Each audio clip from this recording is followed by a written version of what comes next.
I'm not usually one to waste time on adult websites, but one random night in July, I not only browsed through one, but also ended up paying for their premium membership. I figured $100 wasn't too steep. I was watching a live stream featuring an alluring woman. Even though I'd seen more impressive shows, there was something about this one that hit hard. They called her Hot Housewife Emma, but I knew her real name was Lauren. Yeah, Lauren was my wife. After their intimate session, her partner, with a smug look, said, "Well, darling, that was something. I bet your husband can't make you feel this way. Can he?" Lauren, keeping her cool, shot back, "Well, Marco, it was fun, but no one sets me on fire like my husband. I've been with a few men, but none of them make me as happy as he does. You're good, but he's amazing, so keep trying." She gave him a sly smile. Puzzled, Marco asked, "If he's so great, why are you here cheating on him?" Lauren's smile didn't waver as she replied, "I didn't plan this, but I enjoy the thrill. I'm glad you're part of it. Plus, I can get away with it and he'll never find out. I love my husband with all my heart. It makes me appreciate him even more. That $100 was worth every penny because I found out what my wife was up to without needing to hire private detectives." You might be curious how I ended up on that site in the first place.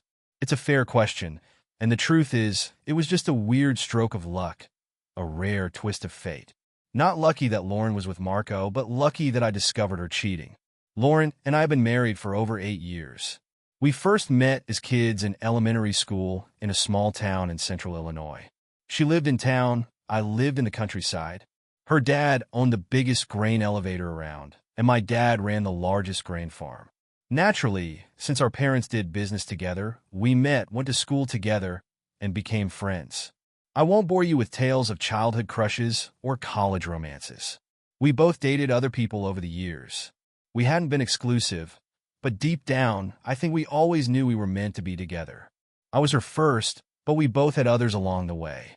It was during our junior year at the University of Illinois that we decided to be exclusive. A year and a half later, just after graduation, we got married. We both earned degrees in business administration. Life was great, or so I thought until that July night. 3 years ago, Lauren's parents retired and moved to Phoenix, Arizona. Lauren, her sister Mia, and her brothers Ted and Evan bought 48% of the grain business from their dad. He wanted to keep control for a while to support their growth financially, but eventually he let them own it outright. Mia is married to a friend of mine, Max Bennett, another grain farmer. He manages a farm just slightly smaller than mine. We live nearby and often hang out together. Ted and Evan run the grain business, while Lauren handles the finances. Mia works there too, dealing with customers and managing grain sales. It's a real family operation with a few extra employees for trucking and grain handling. They hire part-timers during peak seasons. That's enough backstory. Let's get into how I caught my wife with another man online and what happened next. The Gentry siblings worked hard to finalize the deal for the grain business. I wasn't heavily involved, but I knew they had to put in a lot of effort. They had meetings with banks, the Illinois Department of Agriculture, insurers, and more. They were exhausted by the end. Fortunately, this was all during winter, their slow season. For me, it was post-harvest, so I didn't need Lauren's help on the farm as much as during planting or harvesting. She didn't do farm work, but managing 2,200 acres of corn and soybeans kept me busy, and I relied on her for errands and various tasks. Since things weren't hectic, Lauren and Mia decided to take a few days off at a spot to relax. They booked a 3-night getaway and came back refreshed. They liked it so much they planned another spa weekend in July, once planting was over. It was during this trip that I stumbled upon the online video. Daniel Stone, an agent from the Illinois Department of Agriculture in our county, stopped by during a routine visit. Lauren and I had known Daniel since college, and when he asked about her, I mentioned she was at spa. Daniel gave me a strange look and hinted that something shady was going on there. He mentioned a cousin who worked there as a masseuse and had heard scandalous stories about the place. He suggested I check it out online. I enjoy browsing the internet, so that evening I decided to dig around and eventually found Spa. It didn't take long to find the live feed, and then the show began. I could recount the events of that night, but what's the point? I went through a storm of emotions. Hurt, tears, anger, and depression. All the typical reactions of a man discovering his wife's betrayal. Soon, I found out this wasn't her first time cheating because Spa had an archive section. With my premium membership, I accessed videos from their previous 2 visits and from the 2 recent nights Lauren and Mia had been there. For an extra $20 per video, I downloaded 8 videos, costing me $160 on top of the original $100. With $260 total, I had all the evidence I needed to file for divorce. I just hadn't figured out my plan yet, but I knew I had to act fast.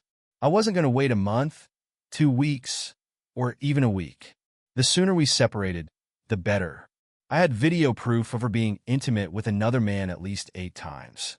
In fact, she had been with 2 different men, Marco and Steve, in the videos I downloaded. I didn't know, and frankly didn't care, if there had been more than 2. 2 was more than enough. I made several DVD copies of the videos and stored them securely. When my father built our house, he installed a wall safe behind a hidden panel in the office's built-in bookcase.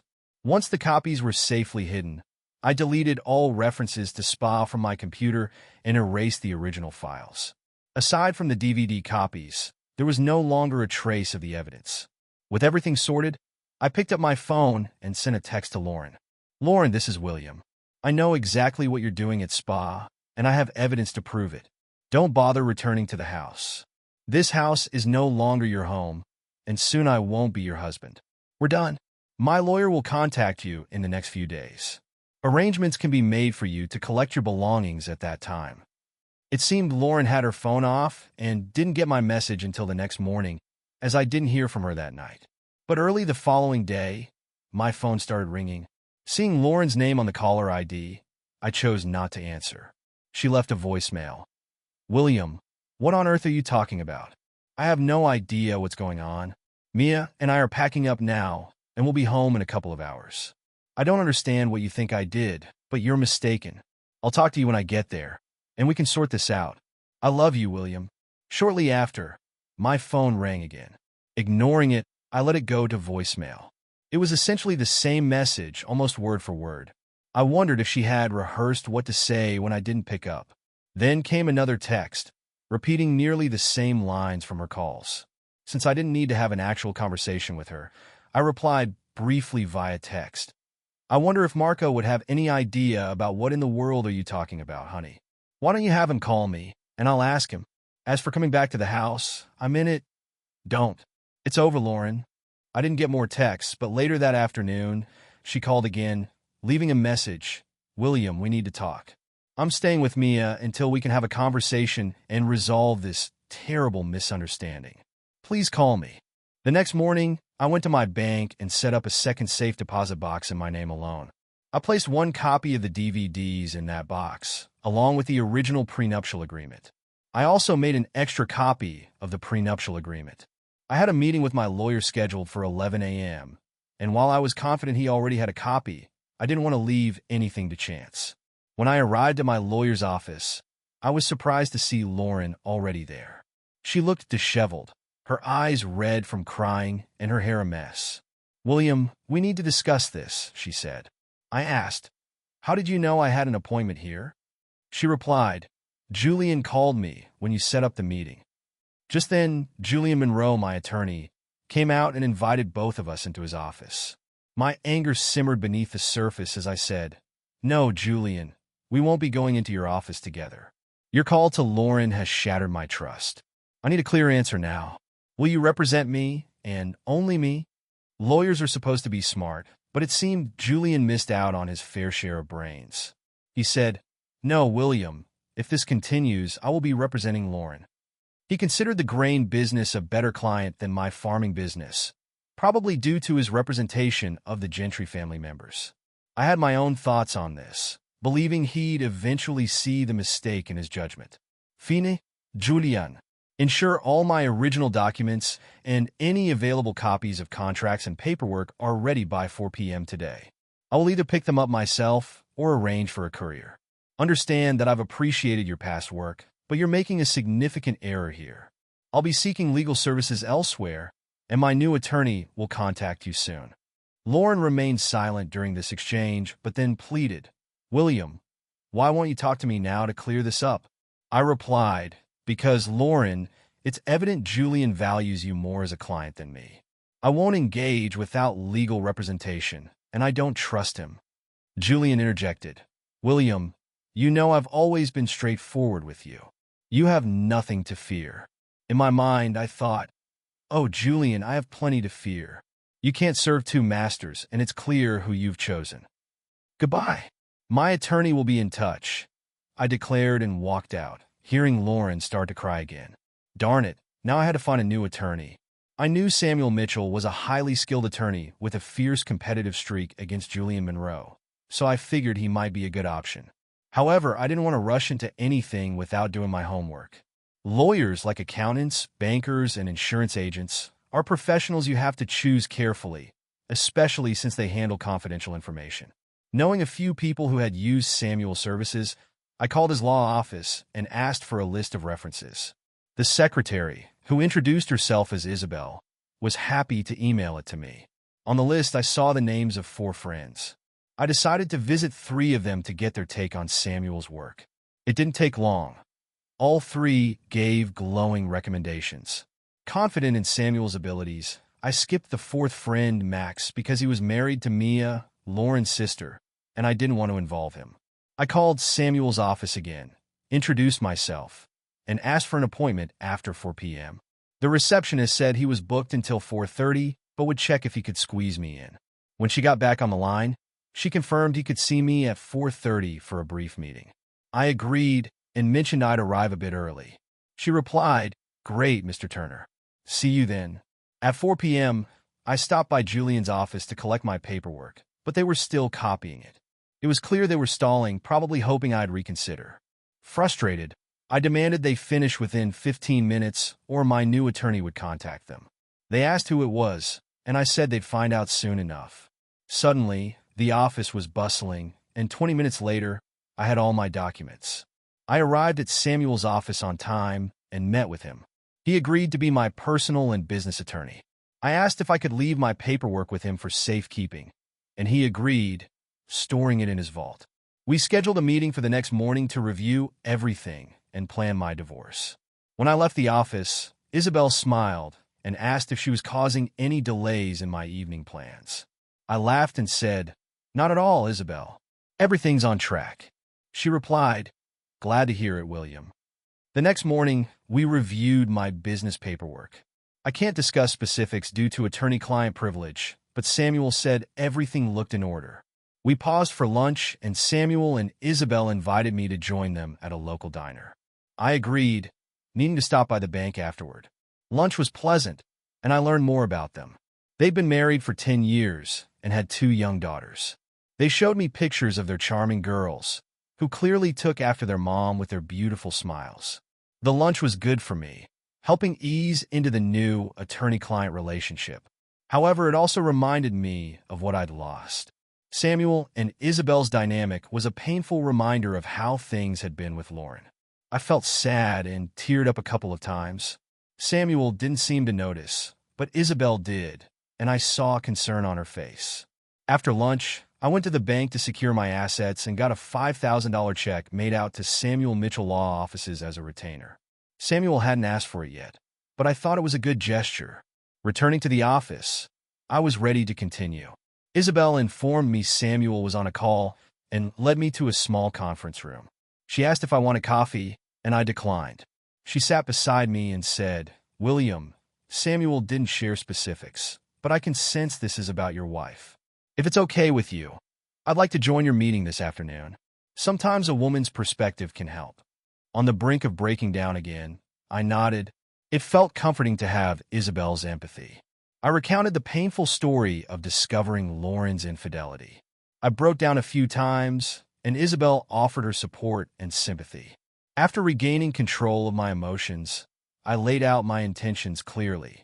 Unless something changed my mind, I planned to file for divorce and enforce the terms of our prenuptial agreement. Samuel and I went through the prenuptial agreement in detail.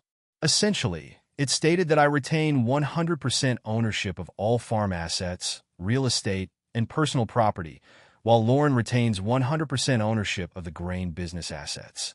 If there was no infidelity, Lauren was entitled to 50% of our financial assets. However, if infidelity was proven, she would only receive $25,000 for each year of unfaithfulness, and I would receive $225,000 for each year of infidelity instead of 50%. Samuel asked if I had evidence of the infidelity. I told him I did, but wouldn't reveal it unless absolutely necessary for court. I emphasized that I didn't want anyone else to see what I had seen unless it was essential.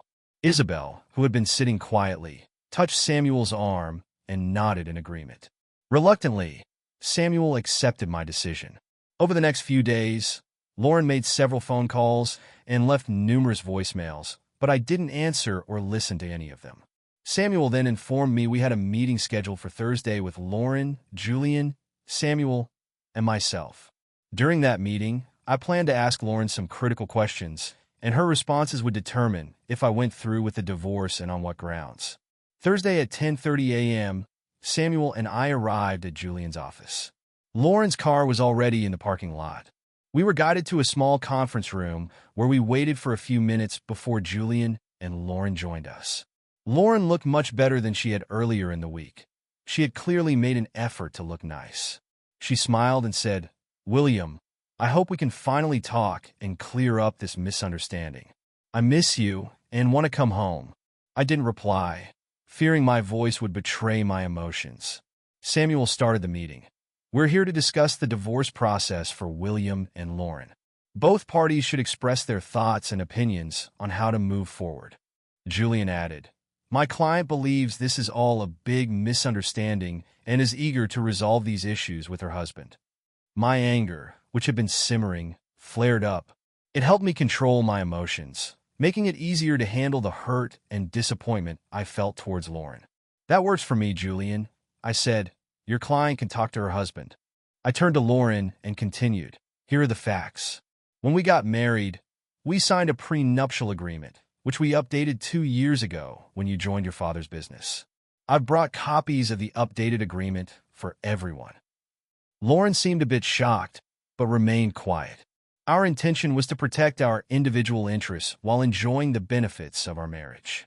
Initially, the agreement was to safeguard assets in my family for generations. When you joined your father's business, it was also to protect your family's assets. I went on, "In case of a divorce, the agreement is clear. I keep 100% of my family's assets, and you keep 100% of your family's assets. Any debts related to these assets belong to the respective business. Personal belongings like clothing, jewelry, and your car are yours, and mine are mine. Household personal property is divided equally. Farm property like grain bins and machinery remains entirely mine." I paused before addressing the financial division. "In a divorce, you would get 50% of our assets if there was no infidelity. However, if infidelity is involved, the terms change. If you divorce me due to infidelity, I would receive $25,000 per year, not 50%. If I divorce you for infidelity, you get $225,000 per year, not 50%. Taking a deep breath, I asked, "Lauren, I'm going to ask you some questions. Your answers will determine if I proceed with the divorce and on what grounds. This will also affect the financial settlements. If you want to save our marriage, you must answer truthfully. If you refuse or lie, it's over. Do you understand? Are you willing to do this?" Lauren, visibly shocked by the details of the prenuptial agreement, quickly regained her composure. "Yes, William, I will answer your questions honestly. I love you and want our marriage to survive. I'll do whatever it takes to make this right and come back home." "Lauren, I'd like to record these questions. Is that okay with you?" She hesitated briefly and turned to Julian, who had been mostly silent until now. Julian, being the typical lawyer, said, "Lauren, I would advise against it, but you should do what you think is best for you." My lawyer, Samuel, added, "I agree with Julian. I wouldn't recommend recording this, but it's William you need to convince, not us. Do what you feel is right." Lauren replied, "I'll do anything to fix this misunderstanding." "Yes, go ahead and record it. I'm okay with it." Samuel and I set up a tape recorder on the table to capture everything. Lauren asked what my questions were, and I explained I wanted to ask about her faithfulness, divided into 3 time periods. First, from the time we committed to being exclusive until we got engaged. I asked if she had been faithful during that time. Lauren smiled and said she had been, but I pointed out her lie, marking it as lie number 1. Her smile vanished.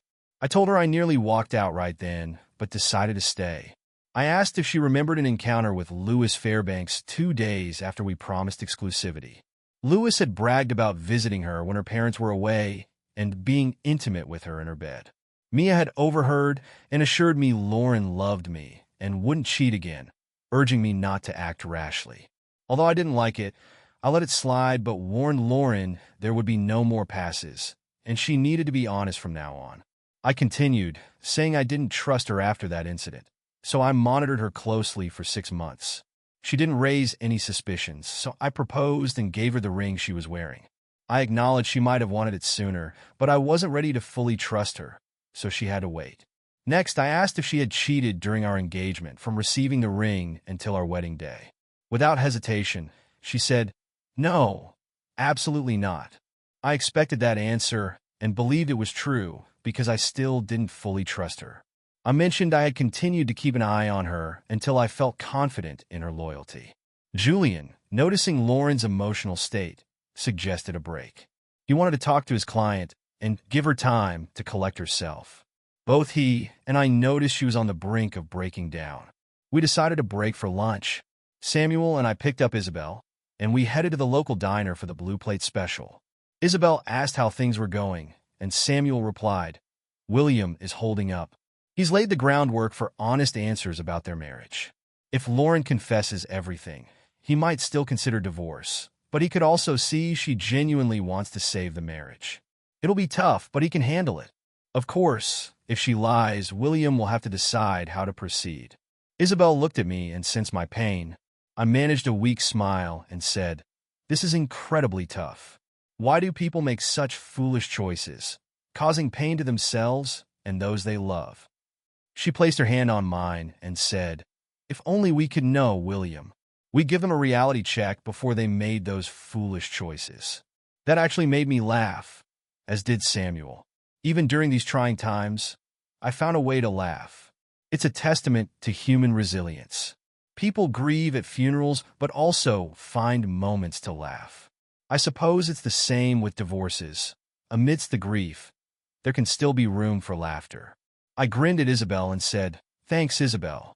I really needed that." She nodded, smiling back. Shortly after 1 p.m., we returned to Julian's office to continue. Before I asked the next question, I reminded Lauren, "You must answer these questions with complete honesty. If you lie, it'll be the end of this meeting, and our marriage will have no chance. Do you understand?" Lauren replied, "Yes, I understand, and I'll tell you the truth. From the day we got married until now, did you ever cheat on me?" Tears welled up in her eyes, and my heart ached for her. I knew this was painful, but I needed her to care enough to confess everything. I didn't know if I could prevent the divorce, but if she told me the complete truth, at least I'd know she wanted to try and save our marriage. "Yes, William, I did cheat on you. I'm so sorry, William. Can you ever forgive me?" I asked Julian and Samuel to leave the room because I had more questions for Lauren and didn't want to embarrass her. They objected, but I insisted, and Lauren nodded to Julian that she wanted him to leave as well. I had her confession of cheating on tape, enough for a divorce hearing. I didn't want the rest of my questions and her answers on tape, so I turned it off. Lauren went where, who, and why. She sniffled a few times and said, "Oh, William, I'm so sorry. It happened this weekend at Spa. I cheated with one of the masseurs named Marco. I don't know why it happened, William. I guess it was a moment of passion. Mia and I had a great day, and after a wonderful dinner, we decided to get a massage before bed. My masseur was Marco. I was lying on my stomach, and Marco began the massage. His hands felt soft and strong, and I didn't stop him. At that moment, I had no idea things would go so far. She started crying and said, "Oh, William, if I could go back, I never would have allowed it, and we wouldn't be where we are now. You have to believe me." I was shocked but said, "This is shocking, Lauren. I am so sorry, and I don't know what to say." She sat in silence, looking down and sniffling. After a while, she looked up and asked, "William, Is there any hope that you will forgive me? Without making it sound like a courtroom, I asked, Lauren, is this the truth, the whole truth, and nothing but the truth? She looked at me with a mixture of confusion and apprehension, trying to gauge how much I really knew. Finally, she said, Yes, William, that's what happened. I'm so sorry. My heart felt like it was being torn apart, but I managed to conceal the pain and anger. I kept my composure, stood up, and signaled for Samuel and Julian to return. Once they were back, I firmly stated, This meeting is over. Here's what happened next. After that, I walked towards the door, but then turned back to address Lauren. Lauren, I'm filing for divorce based on infidelity, and the terms of our prenuptial agreement will be enforced. She looked shocked and pleaded, But why, William? I confess to my infidelity, and I'm begging you to forgive me and continue our marriage. Please, William, please. I love you so much. Please forgive me. I replied, Lauren, you lied to me. You didn't care enough about our marriage to be completely honest. If you had been, I might have considered working things out, but you didn't even give it a chance. You had the opportunity to come clean, but you chose to lie. I know you were unfaithful more than just that one time with Marco, and I have the evidence. I warned you to tell the truth, and you didn't care enough about me or our marriage to do so. It's over. I turned back to the door, opened it, and began walking away. Lauren screamed, Wait, William, I'll tell you everything. Everything you want to know? Please don't leave me. I turned around one last time, glaring at her with a mix of hurt and anger, and said, You were warned. You had your chance and thought you could get away with only admitting to one incident, so you lied. It's over, Lauren. Then I shouted, It's over. Samuel quickly followed me and caught up as I was getting into my car. He grabbed my arm and asked, Do you really want to file for infidelity? Yes, he replied. She had her chance. I must have misjudged her all these years. I wanted her to care enough to confess everything, but she couldn't even be honest with me now. Go ahead and file. I drove back to the house, now just mine, and grabbed a beer from the fridge. Actually, I grabbed two. I sat in my office, quickly drank the first one, and sipped the second, contemplating everything that had happened. I had several copies of the video evidence hidden in secure spots, but I didn't think I'd need to make them public since I had her confession. Suddenly, I realized I had left the tape in Julian's office. I immediately called Samuel. Hey, it's William. Did you grab the tape recording of Lauren's confession before you followed me? Oh no, he said. I forgot the tape, William. I rushed out after you and completely forgot. I'm so sorry. I had been meticulous in planning everything, and in my moment of hurt and anger, I had stormed out without the tape. Damn, I muttered. Samuel, why don't you call Julian and see if you can retrieve it? But my guess is they'll say they erased it. Sorry, but I'll be surprised if you can actually get it. Don't worry. Even if you can't, I have enough evidence to file for infidelity anyway. Samuel responded, Okay, man. I'm sorry. I know you didn't want to use the video downloads, but now you might have to if she contests the infidelity charge. Don't worry about it, Samuel. Everything will work out, I reassured him. After ending the call, I grabbed another beer from the fridge. Damn, how could I be so careless? I wasn't drunk, just numb as I watched the evening news before heading to bed. I thought I heard a vehicle pull into the yard, so I slowly rose from my chair and went to the back door. Stepping onto the porch, I saw a dark shape just before the lights went out. Something struck me on the back of the head, and then all I saw was blinding light before drifting into total darkness. I woke to the sound of beeping and opened my eyes to look around as best I could without moving. I learned my lesson from the first time. I saw a nurse sitting beside me. I tried to turn but couldn't move. William, I'm Chloe, your nurse. Please don't try to move, okay? Everything will be fine, and I'll explain everything. But please stay still. Do you understand? I felt something in my throat, but managed to nod slightly. William, I need to tell the doctor you've regained consciousness, and we'll be right back. I nodded again. It became clear I must have been injured and was in the hospital, though I couldn't remember how it happened. I assumed someone would eventually fill me in, so I lay there with my eyes closed until I sensed their presence again. Mr. Turner or William, said Dr. Kate. I am Dr. Kate. You sustained multiple injuries from a beating during a home robbery. Now that you've regained consciousness, I'm confident you'll recover, but we had to restrain you to prevent further injury from sudden movements. I'm sure you felt the intense pain when you tried to move, correct? I managed a slight smile and nodded. Yes, we should have been more proactive with the restraints to spare you that pain. I apologize. We'll remove the restraints now. Nurse Miller, but Mr. Turner, please refrain from any sudden movements, all right? I nodded and gestured toward the tube in my throat. Yes, we can also remove the ventilator. Nurse Miller will handle it.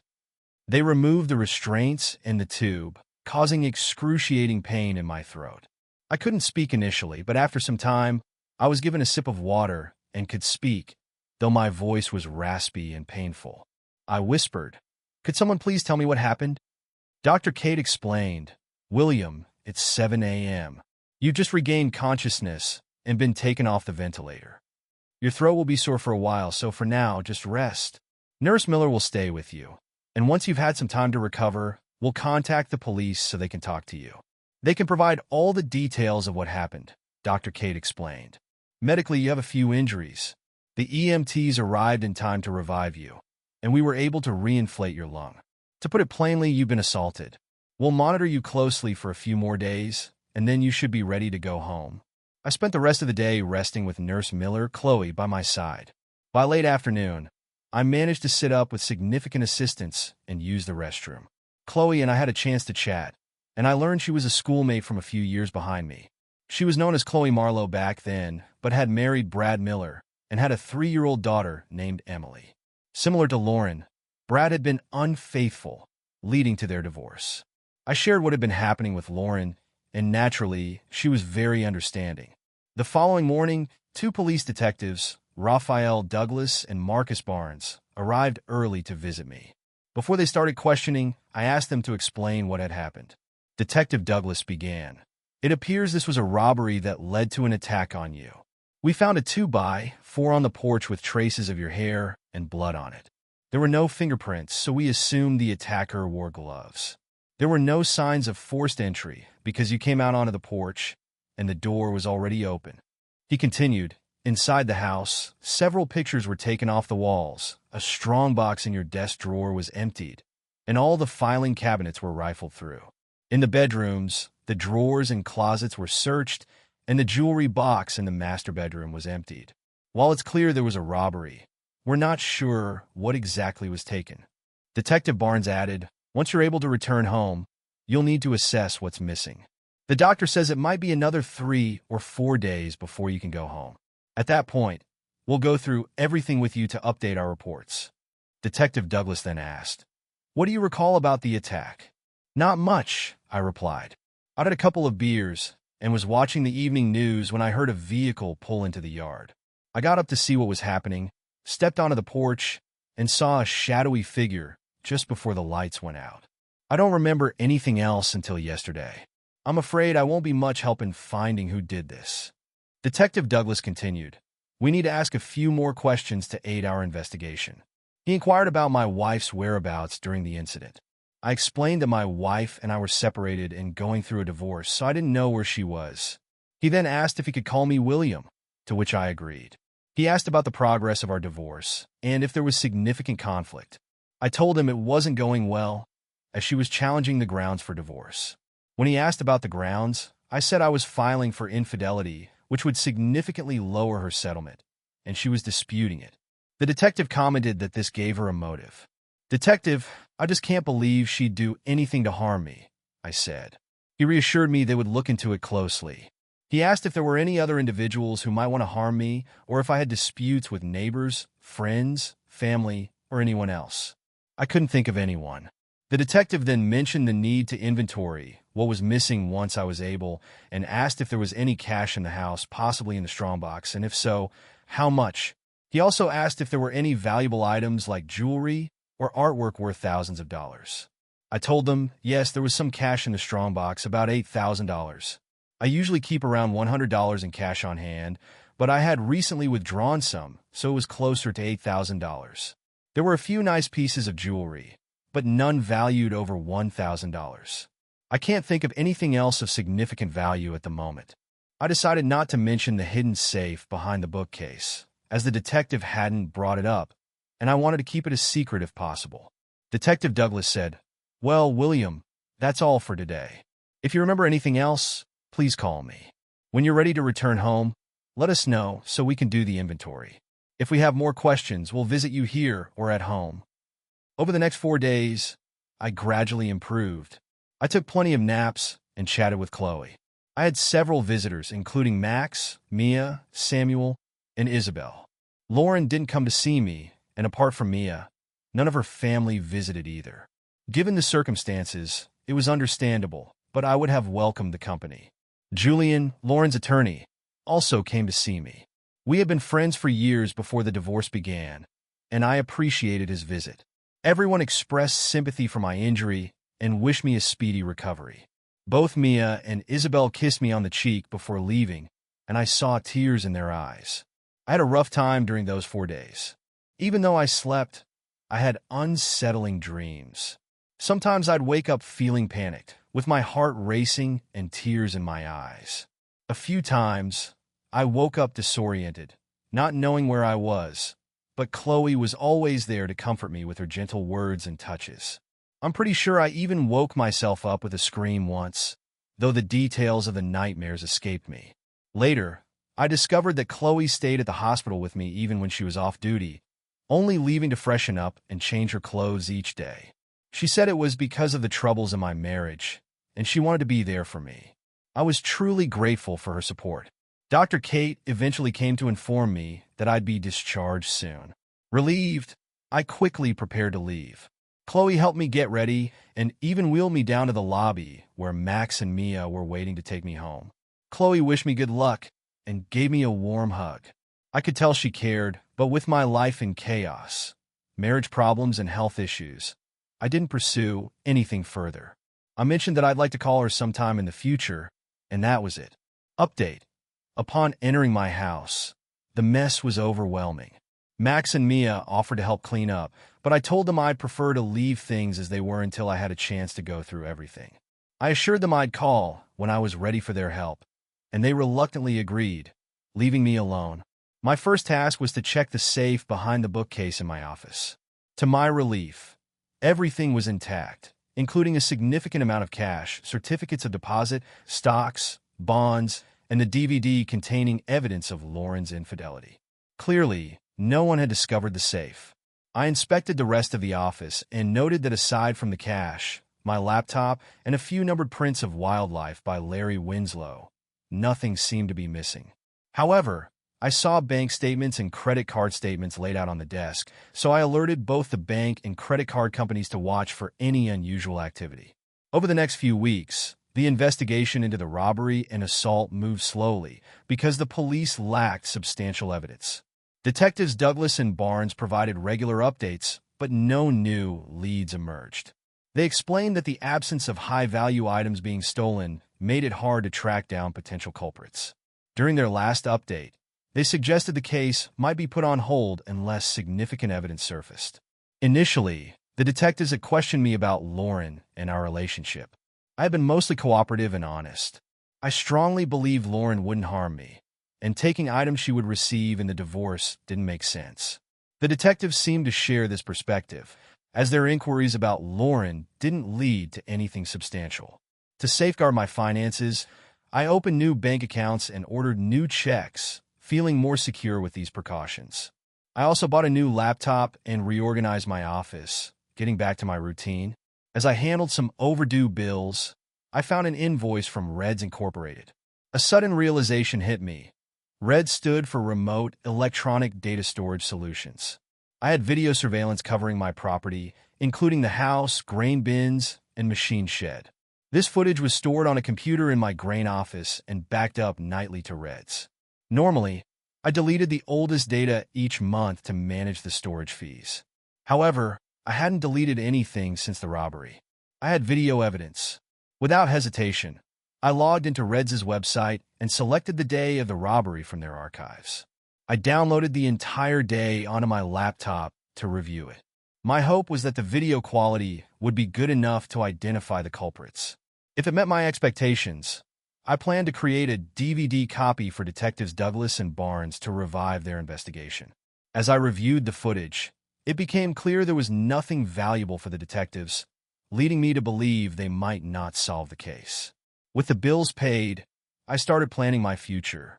I decided to reach out to an old college friend who worked at Cargill, one of the largest grain merchandisers in the U.S. Through my connection, I arranged a meeting with key decision-makers in their acquisition department. It was astounding how personal connections could facilitate things. After about 2 weeks, I had finalized my plans with Cargill. I also took a brief trip to Las Vegas. I flew to Phoenix for some business and then returned home to set my plans in motion. I contacted Samuel and had him arrange a meeting with Lauren, her brothers William and Evan, and her sister Mia at Gentry Grain. I instructed him to mention that with the impending divorce, the state's grain reserves might no longer suffice without my grain storage. I wanted to discuss the situation with them and find a resolution. Apparently, Samuel's message surprised them, but they agreed readily to meet. It seemed they hadn't considered the implications of losing my grain. I walked into the office and greeted everyone. Hello, William, Evan, Mia, Lauren. I assume you understand why I felt we should sit down and resolve some issues. William started to speak, but I raised my hand and said, I initiated this meeting, so I suggest you all listen to what I have to say before making any comments. I genuinely believe it's in everyone's best interest. First, I addressed the divorce. I apologized, Lauren. I placed the final draft of the divorce papers on the table in front of her. Please sign these. She responded, William, I don't want a divorce. Whatever you think I did isn't worth throwing away all the good years we've had. I wish you could forgive me and work through our problems. I certainly don't want to do this here in front of my brothers and sister. Lauren, we're going to conclude this now. There's no future for our marriage, and the sooner you sign these papers, the sooner we can both move on with our lives.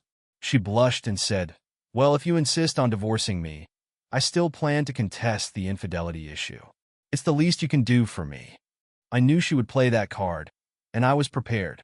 If you choose to fight me on the infidelity issue, Lauren, I'll have no choice but to present this DVD as evidence in court.